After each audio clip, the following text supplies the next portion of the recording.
गोट्या गित्तेसह 5 आरोपींवरील मकोका रद्द करण्यात आलाय। गोट्या गित्ते वाल्मिक कराडचा समर्थक आहे।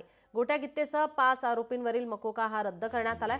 परळीतील सहदेव सादभाई यांच्यावर खुनाचा प्रयत्न आणि लूट झालेल्या प्रकरणात बीड पोलिसांनी वाल्मिक कराड समर्थक रघुनाथ फड गँगवर मकोका अंतर्गत कारवाई केली होती।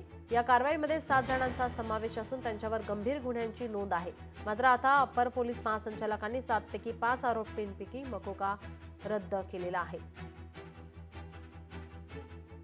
यावर सामाजिक कार्यकर्ते अंजली दमानिया यांची प्रतिक्रिया आली, आपण पाहूयात।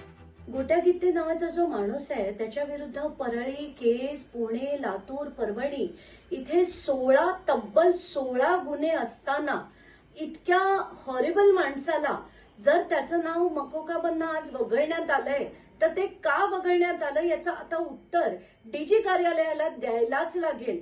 कारण अशा माणसांनी उद्या जाऊन जर आणि भयानक प्रकार केले तर त्याला जबाबदार कोण असणार आहेत? डीजी मॅडम असणार आहेत का, असा माझा सरळ सवाल आहे आज त्यांना।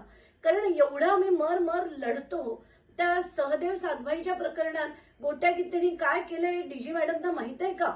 तर मला असं वाटतं की ताबडतोब हे रिवोक जे केलेलं आहे ही ऑर्डर परत घेण्यात यावी, रिकन्सिडर करून त्याच्यावर लागलेला मकोका जो एसपी आणि आयजींकडनं त्यांच्याकडे आलेला आहे याला रिवर्क करून डीजी मॅडमनी याला परमिशन दिली पाहिजे, अशी माझी कळकळीची विनंती आहे त्यांना।